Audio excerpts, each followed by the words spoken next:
Hello friend, I am Shimanto. You're watching WP Wrestling. Acknowledge me. স্ম্যাকডাউনে কোডরস তিনি রকের কাছ থেকে চরের বদলা চর মেরে নিলেন। আজকের স্ম্যাকডাউনে একেবারে মেইন ইভেন্টে যেমনটা দেখা যায় যে সে জায়গায় আসেন সর্বপ্রথম রোমান রেইন্স এবং তার সাথে আসেন তার ব্লাডের মেম্বারগুলো। পরবর্তীতে সে জায়গায় আসেন দ্য রক। সর্বশেষ সে জায়গায় আসতে দেখা যায় সেথ রলিন্স এবং কোডরসকে দর্শকের মধ্যে দিয়ে তাদের মাঝে প্রোমো কার্ড শুরু হলে রক তিনি গত সপ্তাহের মতন সেথ রলিন্স এবং কোডরসকে রেসলম্যানিয়া প্রথম রাতের জন্য একটি ট্যাগ টিম ম্যাচ চ্যালেঞ্জ করে দেয়। সে জায়গায় রক বলে যে সেই ম্যাচটিতে যদি রক এবং রোমান রেইন্স জিতে যায় তাহলে রেসলম্যানিয়া নাইট 2-এ কোডরস এবং রোমান রেইন্সের মধ্যে যে ম্যাচটি হচ্ছে সেই ম্যাচটির মধ্যে ব্লাড মেম্বারগুলো ইন্টারফিয়ার করবে এমনকি কোডরসকে আক্রমণও করতে পারে।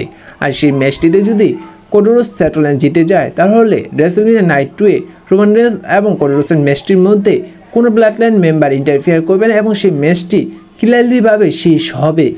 পরবর্তীতে সে জায়গায় দেখা যায় যে সেই ট্যাগ টিম ম্যাচটি সেথ রলিন্স অ্যাকসেপ্ট করে নেয়। আর এবার অফিসিয়ালিভাবে কনফার্ম হলো এই বছর রেসলম্যানিয়া নাইট 1-এর জন্য সেথ রলিন্স কোডরস ভার্সেস রক রোমান রেইন্সের মধ্যে একটি ট্যাগ টিম ম্যাচ। পরবর্তীতে সে জায়গায় দেখা যায় যে সেথ রলিন্স এবং রকের মধ্যে একটি প্রোমো কার্ড এবং স্ম্যাকডাউনে একেবারে মেইন ইভেন্টে এসে দেখা যায় যে যখন কোডরস এবং রকের মধ্যে প্রোমো কার্ড চলতে থাকে সে জায়গায় কোডরস অনেকটা রেগে যায়। এক পর্যায়ে রেগে গিয়ে শকিংলি ভাবে হলিউড সুপারস্টার দ্য রককে কোডরস একটি চর মেরে বসেন।